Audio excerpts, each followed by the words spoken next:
Hello বন্ধুরা, তোমাদের রান্না শুরু হয়ে গেছে। যে সানডের রান্না আমি শুরু করলাম।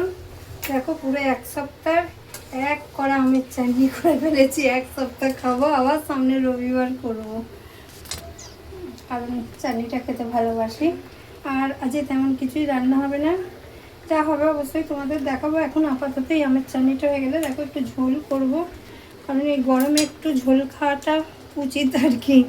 সব কিছু সবজি দিয়ে সবজি কেটে রেখেছি, এই যে পেঁপে, ঝিঙে, বেগুন, কাঁচকলা, আলু, সজনা ডাঁটা, পটল দিয়ে, আর এই মাছ দিয়ে, মাছ ধুয়ে বেছে নুন মাখিয়ে রেখে দিয়েছি। এই মাছ দিয়ে ঝোল ভাত আর একটু মানে তেঁতো কিছু করব, আর এই আমের চাটনি। আর কালকে এঁচোড়ের তরকারি হয়েছিল,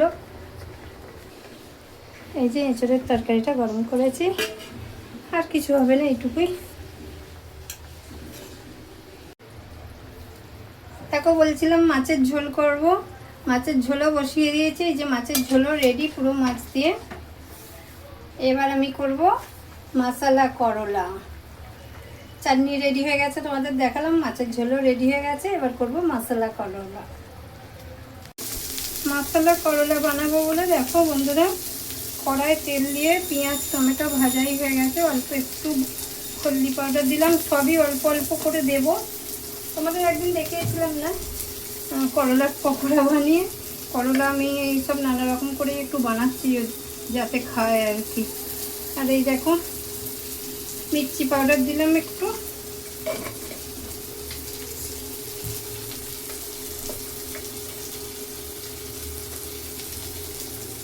জিরে পাউডার দিলাম, সবই অল্প অল্প করে দেব।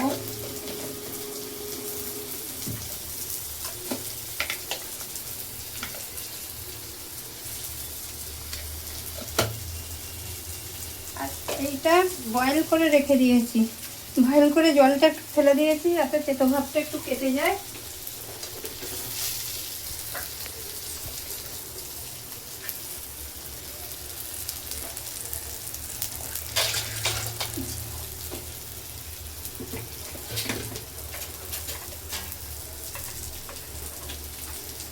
কালার হওয়ার জন্য একটু কাশ্মীরি মির্চি দিলাম।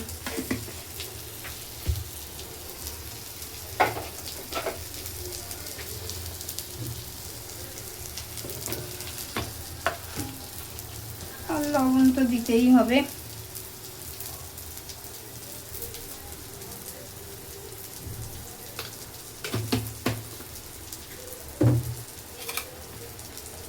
বয়েল করলাটাও দিয়ে দিলাম।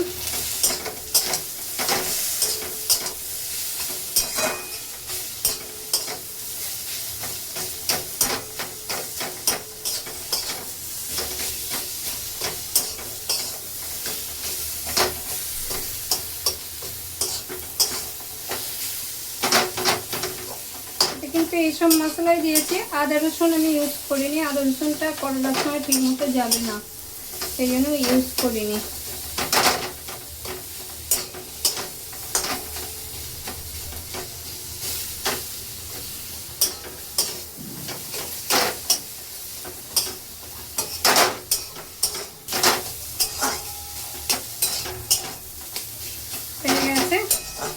কষানো, এর সঙ্গে অল্প একটু জল দেবো, একদম অল্প একটু জল দিলাম দেখো, কারণ বয়েল করাই।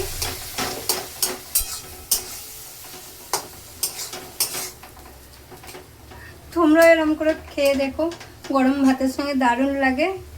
চলো, আমার তো হয়ে গেল আমার রান্না। তোমরা কে কী রান্না করছো একটু কমেন্ট বক্সে জানো।